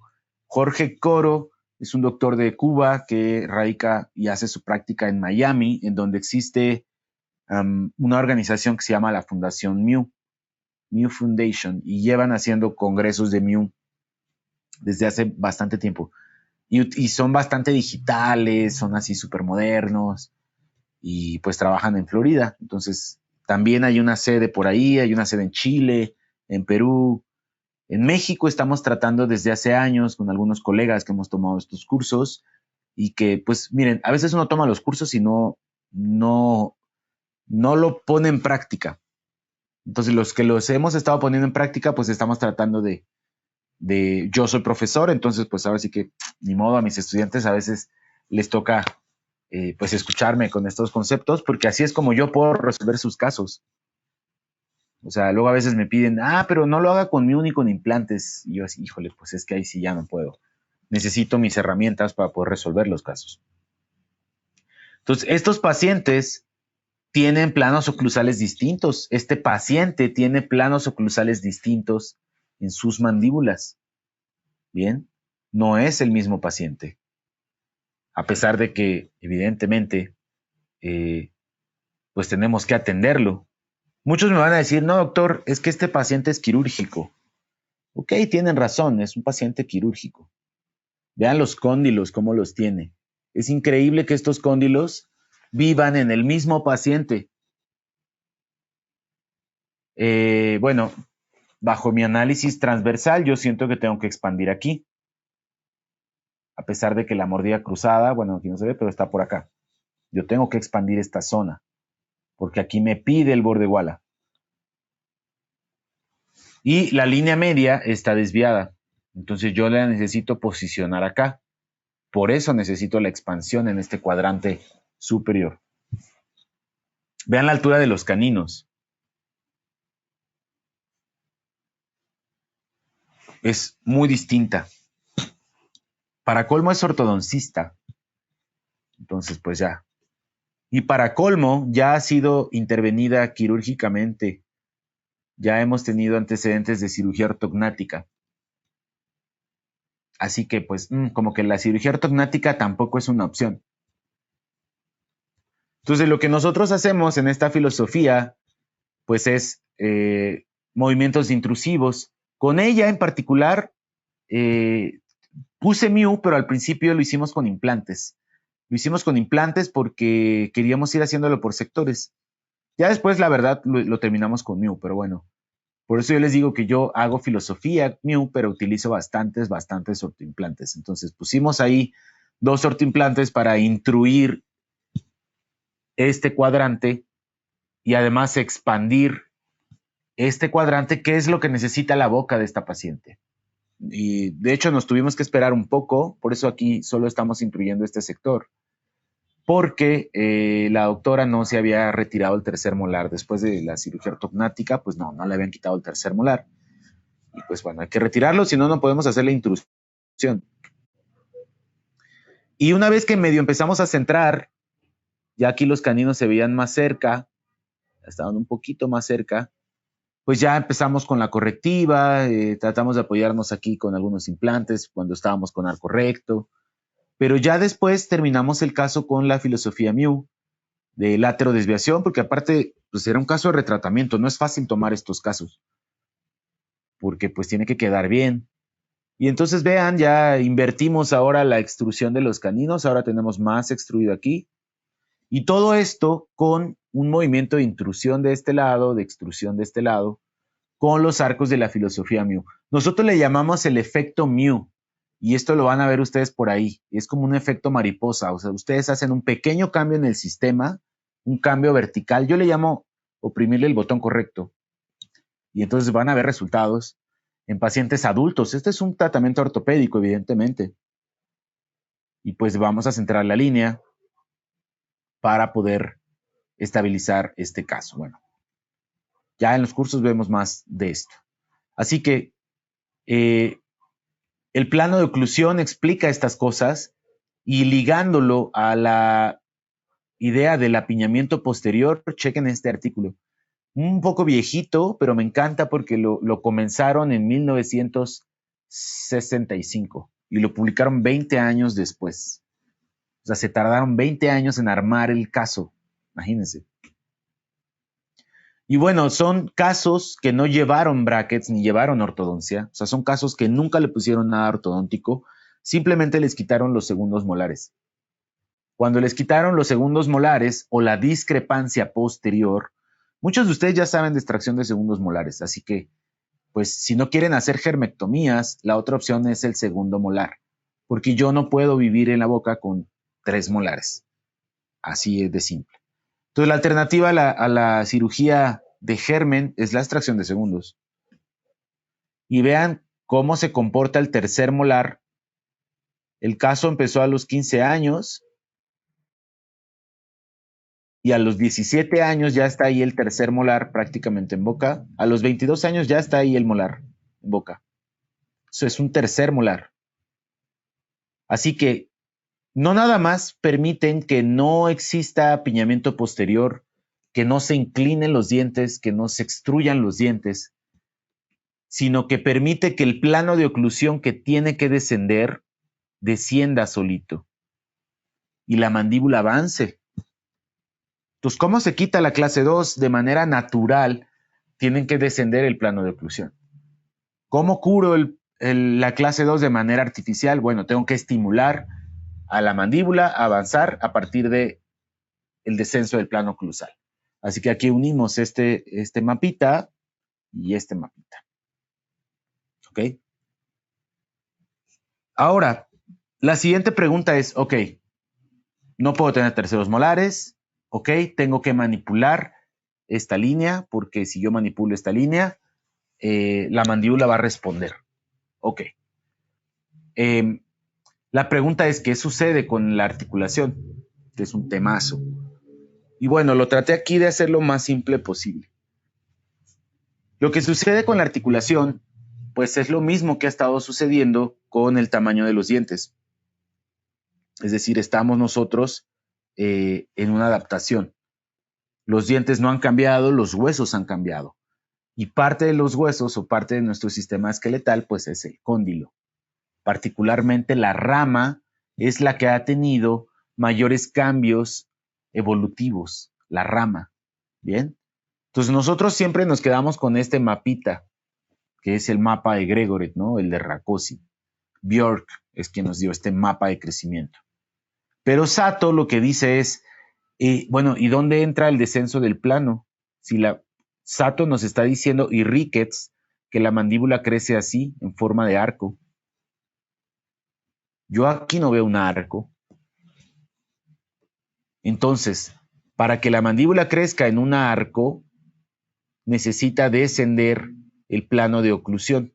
Si no desciende el plano de oclusión, no hay un cambio en la clase esqueletal, es decir, no pasas de clase 2 a clase 1, no te crece el cóndilo, ¿bien? Y el cóndilo se queda mirando hacia atrás. Entonces, consideren ustedes, esta imagen me gusta, fue la última diapositiva de anoche que construí, y me gusta este Fibonacci. Ustedes ya conocen de proporción divina si han estudiado estética. El famoso Fibonacci, pues se encuentra en la naturaleza. Pues lo encuentran en el huracán, en los caracoles, en la Vía Láctea, en la huella dactilar, obviamente en los criterios de estética, como el de la Mona Lisa y en el rostro. Así que el crecimiento del ser humano es en forma de arco. Me encantó esta imagen porque encontré por ahí algo de información que decía que si nosotros fuéramos otra especie, pues los cuernos serían como nuestros cóndilos, son adaptativos. Y los cuernos de los animales pues también crecen en forma de arco. El cóndilo también crece en forma de arco, el cóndilo va haciendo esto, se va verticalizando, empieza acostado hacia atrás. Pues tiene un crecimiento arqueal, así le llamamos. Así que estamos desglosando la naturaleza del ser humano. Muy antropológico, me decía por ahí un colega mío. Sí, es muy antropológico. Ahora, si nosotros podemos cambiar la posición de la mandíbula, entonces estamos cambiando la posición del cóndilo. Y la posición del cóndilo es adaptable, es modificable. El cóndilo se remodela porque es un centro secundario de crecimiento. Específicamente el cuello. Si ustedes empiezan a buscar el crecimiento condilar a nivel cóndilo, cabeza del cóndilo, van a encontrar fibrosis, van a encontrar algunos indicadores de captación de calcio, pero realmente donde se encuentra la remodelación es en el cuello del cóndilo, es en la zona de proliferación. Esto ya hay estudios como el doctor Eugene Roberts, que es una eminencia, es un experto en hueso en el mundo, ustedes tienen que saber quién es. Trabaja para Damon y para Chris Chang, bueno, con Chris Chang para los ortoimplantes. Y bueno, nos muestra pues estos cortes en donde tenemos una zona de formación ósea que no está en el cóndilo, sino que empieza a estar en el cuello. El cóndilo se remodela a nivel de la rama, a nivel del cuello, no a nivel de la cabeza. ¿Ok? Esto existe y esto pasa en pacientes adultos. ¿Por qué? Porque esto reacciona a un estímulo. Es decir, no tiene una información genética que lo haga crecer. La información genética que hace crecer a la mandíbula, pues es sí un gran porcentaje de cartílago y hialino, pero hay zonas que son adaptativas. ¿A qué se adaptan? A los cambios de la dimensión vertical, a la altura de la zona posterior. Y como los seres humanos somos un poco lentos para adaptarnos, o sea, si ustedes comparan un chimpancé, por ejemplo, pues a los 10 años ya tiene dentición adulta. Y un paciente ser humano, pues hasta los 10, 20 y tantos, considerando el tercer molar, tienes una dentición completa, un fin de crecimiento corporal. Somos más lentos en el desarrollo. Por lo tanto, tenemos más tiempo para deformarnos. No sé si me explique, para adaptarnos a los cambios dentales. Los mayores cambios dentales que yo veo, pues en mi consulta son clases 2, clases 3, problemas articulares y laterodesviaciones. Es lo que más encuentro yo en mi consulta. Y yo sé que eso es un problema condilar. O sea, además de los dientes, tengo que cambiar la posición del cóndilo. Y cambiarla para que esto crezca de manera simétrica. Si está simétrico, mantenerlo simétrico. Y si está asimétrico el paciente, pues darle las condiciones para que esto se vaya centrando pues poco a poco. Bien. Obviamente los pacientes que tienen compromiso articular, los pacientes que tienen chasquido, crepitación, migrañas, todo este análisis de la ATM, pues ya, bueno, por si alguien quiere mi historia clínica, se las puedo pasar con gusto. Es un poco larga, pero bueno, les puedo ayudar ahí algunas cositas. Ahí se lo piden a la gente de Hayosen y ya se los hacemos llegar. Todos los pacientes que se exploran, se les va a encontrar algo. Entonces, tener un formato de historia clínica para ir explorando a los pacientes les va a decir qué tan bien está el asunto articular. No se confíen. Da miedo preguntar al paciente, da miedo explorar al paciente, pero tienen que hacerlo. Y la palpación de los músculos es clave. Por eso, cuando ustedes están haciendo ortodoncia, los músculos a veces se comprometen de una manera pues tremenda. O les provocamos dolor, o llega con dolor, tienen esa circunstancia. Y este artículo me empezó a convencer de que yo puedo hacer cosas ortopédicas bien tremendas. Entonces vean este caso, que es un caso de un paciente adulto con osteoartrosis de la doctora Tanaka, aunque esta es otra Tanaka, la otra era Midori, esta es Eiji Tanaka. Y nos muestran un paciente adulto con osteoartrosis, o sea, es el peor paciente para atender. O sea, tiene artritis básicamente, por lo tanto su remodelación ósea no es buena. Para los que piensan que en seres adultos, los adultos ya no podemos remodelarnos, pues sí, sí nos podemos remodelar y este es el caso. Entonces, presenta el paciente una clase 2 de mordida abierta y vean la imagen del cóndilo. O sea, tenemos un cóndilo completamente pues plano, desgastado, y después de la filosofía Miu, después de la terapia con filosofía Miu, vean el crecimiento adaptativo, el soporte articular que tuvo este paciente eh, a partir de los movimientos que se realizaron con la técnica Miu. Bien. Paciente adulto de 21 años, me parece, 22 años, que en muchas cefalometrías o en muchos casos ya no tiene potencial de crecimiento. Vean cómo quedó el Open Bites. Si son observadoras, observadores, mis docs, aquí van a ver una inclinación y aquí lo van a ver paralelo. Entonces, a quien cambiaron fue esto. Esto descendió. Y cuando esto sucede, activamos el mecanismo de crecimiento, activamos ese mecanismo de rotación mandibular, y cuando esto sucede, el cóndilo se descarga y tiende a elongarse por el cuello, porque es un centro de crecimiento secundario. Así que los cambios que nosotros hagamos de nuestros pacientes van a tener como objetivo no nada más tener una buena oclusión, sino dejar las condiciones para que el cóndilo se desarrolle de la mejor manera. ¿Ok? Y nos vamos con este último concepto, perdón, que es la estabilidad oclusal. Es que ayer me tocó dar curso y hablé, bueno, los 2 días anteriores me tocó dar y ando un poco ronco, perdón. Ahora, les enseño esto. El último punto es probablemente el más importante en todas las filosofías, que es el concepto de finalización. La estabilidad oclusal, para que mi mandíbula que yo llevé hacia adelante, que yo llevé hacia atrás, que yo centré, para que todo mi tratamiento sea estable, yo tengo que asegurarme que la oclusión sea perfecta.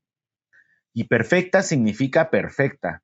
Necesito una buena anatomía, necesito unos buenos contactos, necesito unos buenos guías de desoclusión para que el paciente sea estable a través del tiempo. Miren, para los que ya llevan haciendo ortodoncia hace un tiempo, yo les comento algo desde mi propia experiencia, que seguro les está pasando a ustedes. Antes nos sentíamos muy bien cuando terminábamos el primer caso. Éramos felices, nos sentíamos capaces. Después lo que queríamos era terminar el caso rápido y bonito. O sea, el primer caso nunca queda tan perfecto, porque no tenemos realmente todavía el criterio. En la actualidad, ya lo que yo quiero es que mis casos, yo ya los puedo acabar, pues la mayoría los acabo cerca de lo mejor que puedo. No todos los casos quedan perfectos, o sea, eso depende de muchos factores, de tu propia curva de aprendizaje.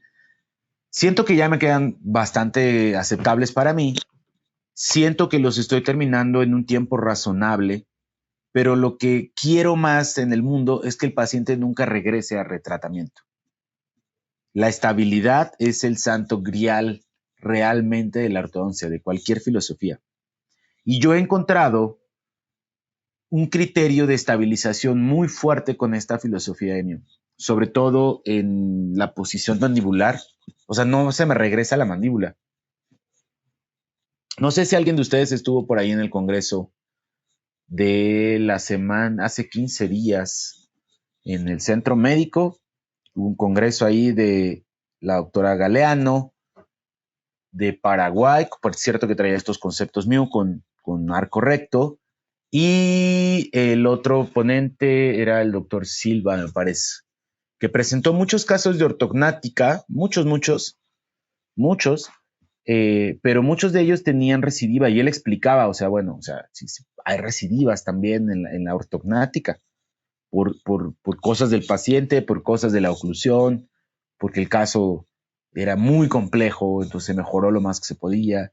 O sea, hay ciertas cosas. Bueno, nosotros buscamos tratar de dejarlo más perfecto posible, dejarlo estable. Así que ante esto nos preguntamos, cualquiera de estas oclusiones que ustedes están viendo son estables. Todas estas oclusiones aunque sean maloclusiones, son estables. Entonces, si ustedes dejan estos contactos, esa maloclusión va a estar súper estable. Quieren cambiar esta posición dental, esta posición mandibular, tienen que romper la oclusión.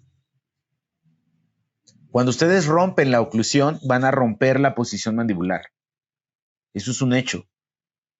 Entonces, si yo no dejo mi oclusión bien finalizada, bien estable, la maloclusión, por lo menos en cuanto a posición mandibular, va a ser inestable. Entonces, cuando yo expando, no completo la expansión hasta que no meto las cúspides en la fosa correspondiente. Cuando yo me encuentro estas oclusiones, tengo que entender que para poder realmente empezar a tratar al paciente, tengo que romperle este contacto, tengo que desorganizar la información con la que llegó, información dental. Así que partiendo de la idea que hasta las maloclusiones, y con esta idea que hablábamos de la anatomía dental, las maloclusiones son estables. ¿Por qué son estables las maloclusiones? ¿Por qué no cambia el paciente y toda la vida se queda en clase 2? ¿Por qué? Pues porque depende de la anatomía dental. Afortunadamente, con los años, los pacientes van desgastando los dientes y conforme se van desgastando, van cambiando su posición mandibular. Así que cuando nosotros trabajamos a pacientes jovencitos, pues los trabajamos con todas estas anatomías exageradas. ¿Qué creen? En New tenemos que meternos durísimo, durísimo a la anatomía dental para poder comprender los criterios de finalización. Los criterios de finalización los vamos a dividir en 3 segmentos: zona de molares, zona de premolares y zona anterior. Es decir, el plano de oclusión tiene que modificarse acá atrás, pero a veces también tiene que modificarse acá adelante, y los premolares pueden ganar o perder altura. Entonces nosotros manipulamos verticalmente todos los segmentos, tanto el posterior como el medio, como el anterior. Por eso no quitamos premolares, porque nosotros dividimos las arcadas en 3 sectores, y el sector amarillo o el sector medio, pues estamos hablando de 8 premolares. Es más fácil manipular la mandíbula cuando tenemos 8 premolares, a que cuando hacemos extracciones.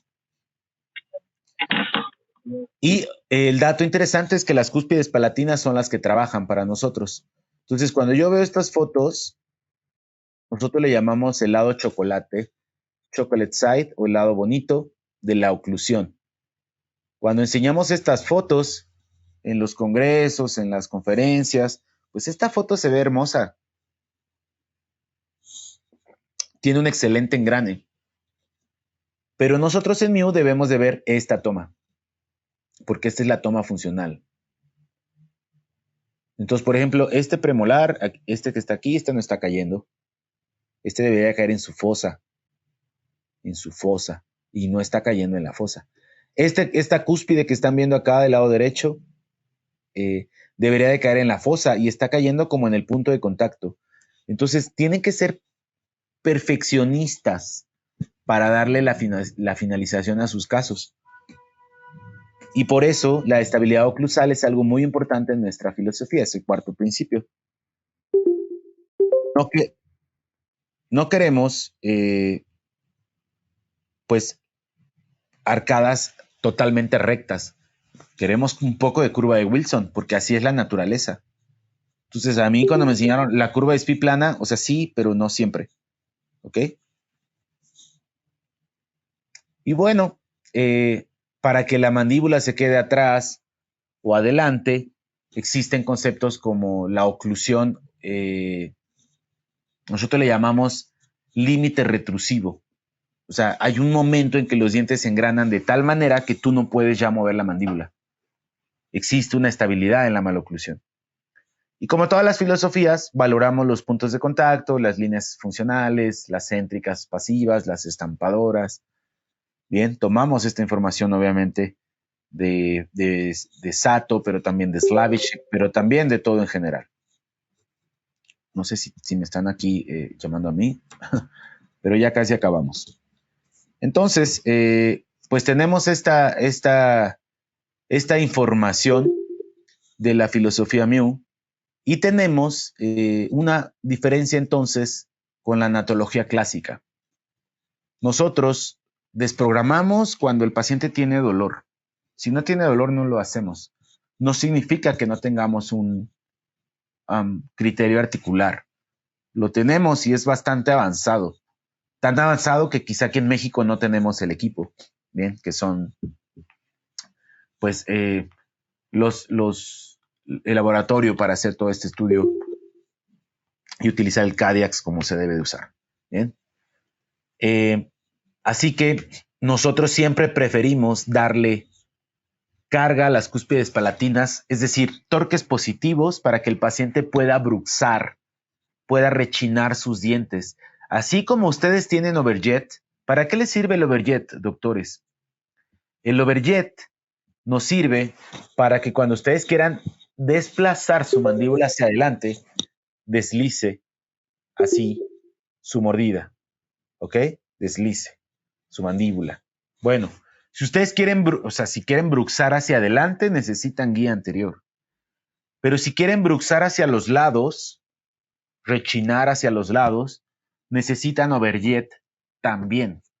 Necesitan overjet también. Por eso nosotros creemos en los contactos palatinos así. Bien, preferimos estos contactos.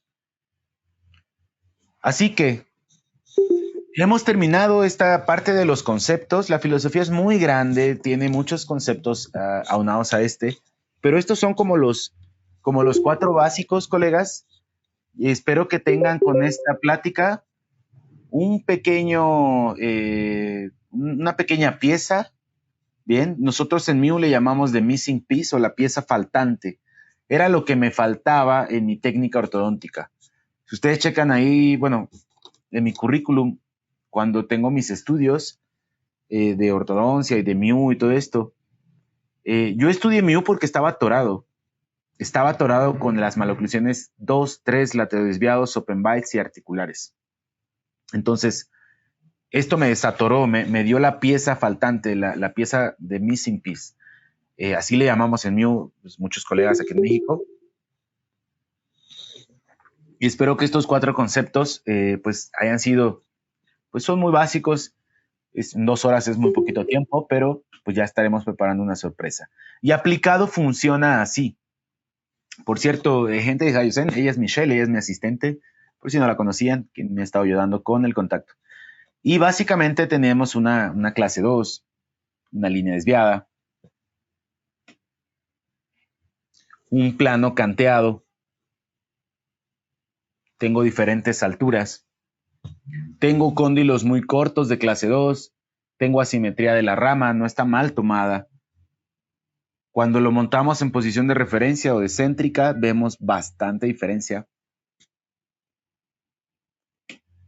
Y bueno, como aquí no es un curso de estos casos todavía, pues vean esta clase 2, tremenda. Y pues por más que la centrábamos, pues costaba. Pero bueno, al final del tratamiento pudimos centrarle su línea media con aparatología de MIU, sin necesidad de distalar, sin necesidad de extraer. Fue un caso de una línea media sencilla, pero que tiene implicaciones interesantes como, por ejemplo, esto. Vean este doble plano de la mandíbula y cómo conforme va avanzando el tratamiento, nosotros lo centramos. Es objetivo de tratamiento centrar esto. ¿Ok? Es objetivo de la filosofía MIU centrar esto. Esto lo presentan los pacientes asimétricos. Y tenemos más casos, o sea, esto los vamos a poder desglosar en algunos cursos que vamos a empezar a organizar. Bueno, yo ya tengo dando cursos de MIU pues desde hace un tiempo. Y ahorita les van a dar una surprise por ahí. Pues vean esta laterodesviación tremenda, clase 2 de un lado. Aquí ya estamos utilizando, en la actualidad ya estamos utilizando la misma filosofía, pero ya con aleaciones un poquito más cómodas para el paciente. Y nos permite ir, vean la altura de este tubo y la altura de este tubo. O sea, realmente lo que estamos corrigiendo es la altura de los sectores posteriores. Si hacemos eso, la mandíbula poco a poco va llegando a su posición de acomodo. Poco a poco vamos llegando a centrar a estos pacientes y a equilibrar. Vean la diferencia entre la altura de estos caninos. Entonces, esta filosofía a mí me ha dado bastante comodidad para desaturarme de los casos. Y pues no nada más la practico yo, también aquí en mi consultorio, para Jessie, que es mi compañera y socia de todo, pues también hemos tenido los mismos cursos y tenemos los mismos principios, y este es un caso que me prestó, que lo llevamos los dos, pero que es un caso de ella. Clase 2 de un lado, la línea súper desviada. Esto les pasa mucho, les terminan en el arco recto en esta fase, se atoran y después, pues bueno, para nosotros entra la filosofía de Mew. Primero hacemos como movimientos grosos y luego hacemos movimientos finos y podemos terminar de quitarle al paciente esta super clase 2 y engranar los dientes en la posición óptima, dándole estética, función, pues todas las mismas características que necesita. Y podemos combinar casos pues ya cuasi quirúrgicos con filosofía Mew y, por ejemplo, microtornillos. Entonces, pues tenemos muchos casos de esta combinación de principios. La clase 3 tremenda. Vean nada más la laterodesviación, la presencia de clase 3 y combinado ahí con una mecánica de microtornillos y filosofía Mew, pues podemos aproximar bastante el caso, compensarlo bastante bien. Por ahí ya en el curso les enseño un caso más avanzado. Avances mandibulares, nada más, avances mandibulares. O sea, podemos hacer estas modificaciones del perfil. Y por último, podemos tener casos como estos. Miren, este caso es también de un colega, bueno, es esposo de una colega ahí de ortodoncista, alumna. Y pues es el marido, o sea, es difícil trabajar al marido. Y bueno, esta fue la primera fase que yo no realicé, pero a mí me llegó así. Clase 2, open bite, casi quirúrgica. Y ahorita la tenemos así. Lo veo este sábado y les prometo por ahí, si me siguen en mis redes, mantenerlos actualizados. En los cursos ya tengo esto más desarrollado. O estas mordidas abiertas. Saludos a mi doc Marisol, no sé si ande por ahí. En donde pues le tienes que poner lo que le tienes que poner. Mecánica de Mew, mecánica de implante, pero siempre con control vertical. Todo esto fue con control de los molares. Con esto termino. Al cuarto para las 2, doctores, miren, fue exacto el tiempo. Entonces, mis conclusiones son las siguientes. Esta filosofía fue desarrollada previo a las corrientes de arco recto. Entonces, de alguna manera fue opacada por el boom de las prescripciones de Andrews. Bien. Y se centró en el control vertical. Es decir, es una técnica que está pensando en vertical, no en transversal ni en sagital. Claro que tenemos que resolver esos planos del espacio también, pero básicamente nuestro criterio es vertical. Así que esto nos permite tener como un criterio tridimensional de todo nuestro sistema craneomandibular, si tenemos estos conceptos del doctor Sato. Y algo interesante que yo veo en mi práctica diaria, sobre todo en la escuela donde yo trabajo, pues yo no puedo llegar con mis alumnos y ponerles directamente los arcos Mew. O sea, mi obligación es enseñarles los principios y tratar de que comprendan que quizá con algunas herramientas que son de uso común, podamos darle solución a ciertos movimientos que necesitamos. O sea, ustedes desde un arco extraoral bien utilizado, desde unos topes oclusales bien utilizados, desde unas ligas bien utilizadas, elásticas de asentamiento, pueden empezar a ocupar estos pequeños principios de filosofía Mew que pues sí suena como gatito. Entonces, para que nunca se les olvide, pues es MEAU, ¿sale? Y concluyo con dos conceptos finales. Hay filosofías en el mundo, o sea, hay que abrir los ojos, hay que buscar revistas de Corea, de Japón, de la India, de Rusia, de lugares que quizá a veces están un poco vetados por acá, en el occidente. Tenemos internet, doctores, váyanse metiendo a las universidades. eh, públicas que tienen canales, etcétera. Y dense cuenta que en otros continentes la ortodoncia y la ortopedia están unidas, no están separadas como por acá. Entonces, esto ayuda mucho a los pacientes. O sea, más allá del debate filosófico profesional que tengamos con otros colegas, el beneficio es para el paciente. Mientras más corrijamos los dientes y las posiciones esqueletales, mejor van a quedar los casos. Así que cuando yo puedo definir a la técnica como, y cuando me preguntan qué hace la técnica Mew, digo, bueno, ok, tiene sus conceptos, pero yo les digo a mis alumnos, a la gente que me pregunta, a mis pacientes, es como incluirles un aparato ortopédico fijo en el maxilar y estable para llevar a la mandíbula donde yo quiera. O sea, es pegarle el aparato ortopédico a la boca. Bien, además de hacer todo lo demás que ustedes hacen, apiñamiento, sonrisa, no sé, el Arc Smile Protect, todo lo que ustedes quieran de ortodoncia. Entonces, concluimos con esta parte. Muchísimas gracias a Hayosen por la invitación. Estoy muy contento de que me hayan invitado.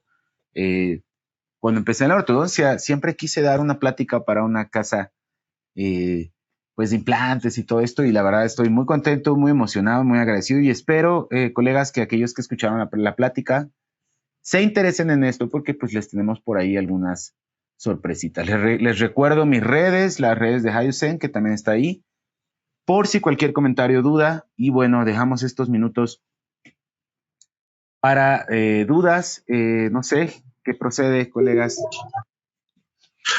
Buenas tardes, doctor. Vamos a abrir estos 10 minutos que tenemos para las dos, por si alguno de ustedes quiere realizar alguna pregunta al doctor. Entonces, si alguien quiere hacer alguna pregunta, adelante, sería el momento.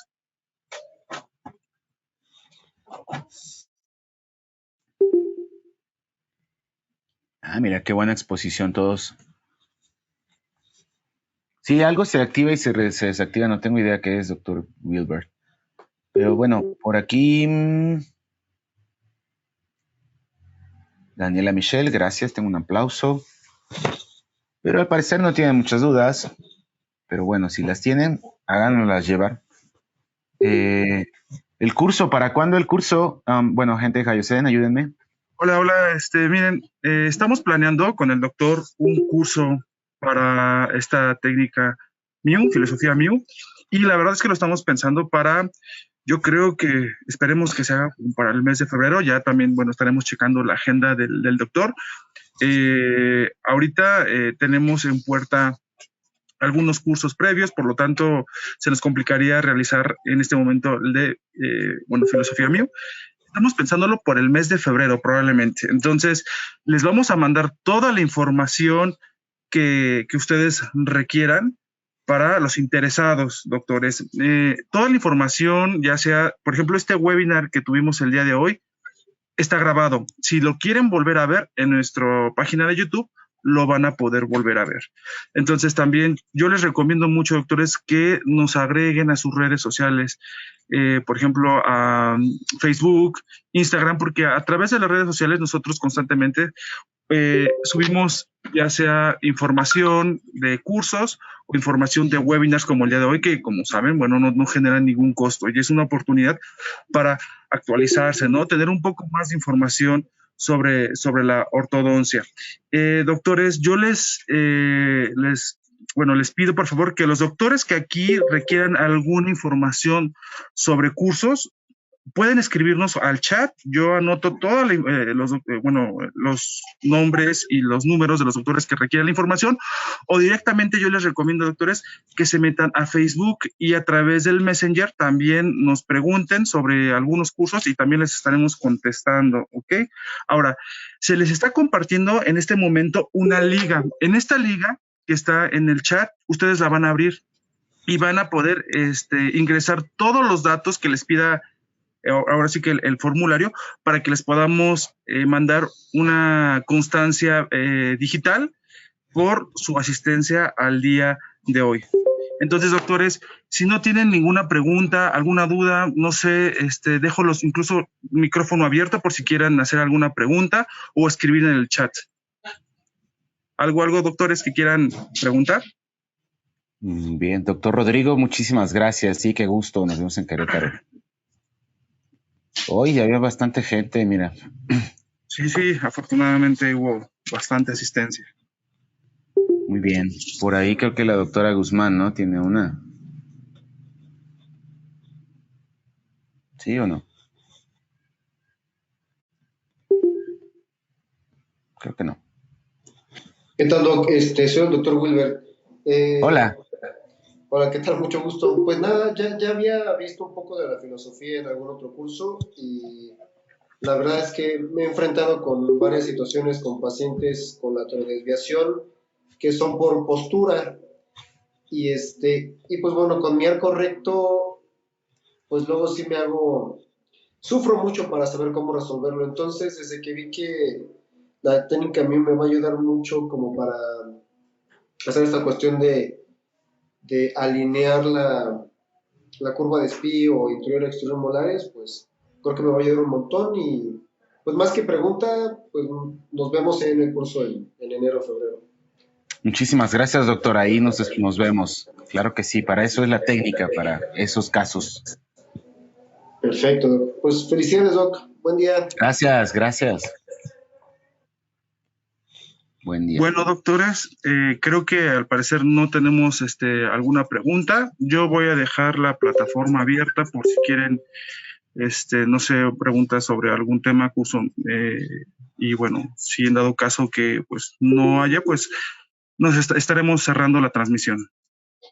Creo que tengo uno de la doctora Guzmán, pero dice que no sabe activar el micro. Que nos lo mande por chat. Tenemos ahí unos minutitos todavía. Se lo pueden mandar por chat y leemos la pregunta. Doctora Guzmán. Doctora Guzmán, si nos escucha. Por chat puedes mandar la pregunta y ya la resolvemos. ¿Vale? Pero bueno, si no, pues ya estamos. La liga ya se encuentra aquí en el chat, por si quieren accesar a ella. Perfecto. Vale.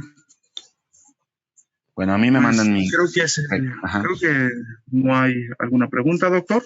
Entonces, pues, primero, ¿ya la mandó? Ah, ok. Bueno, vamos a ver la pregunta. Dice, me parece en efecto que hace mucho complemento al arco recto. Me intriga y parecería muy bobo, pero los loops para la técnica son idénticos. O sea que si los loops entre los dientes bueno, los dobleces son idénticos todos, o hay alguna diferencia entre loop y loop. No, de entrada son idénticos y más bien los vamos activando. Y ya conforme los vamos activando, pues ya se van deformando y van cambiando su diseño. Pero de origen son todos iguales. Nada más que el arco hay que construirlo. Pero no es tan difícil, o sea, realmente, sobre todo con la variación de GUI, de GoMetal, es muchísimo más fácil hacer el loop. Pero sí, todos son iguales y ya nada más los vamos activando. ¿Vale? Ok. Sí, ¿Cuánto dura el curso? Pues lo vamos a ver, lo vamos a estar chequeando con Hayosen, pero usualmente dura un par de días o 3 días, porque pues es un curso express, ¿sale? Intensivo todo el día, pero pues lo vamos a platicar con Hayosen para chequear más o menos esos datos.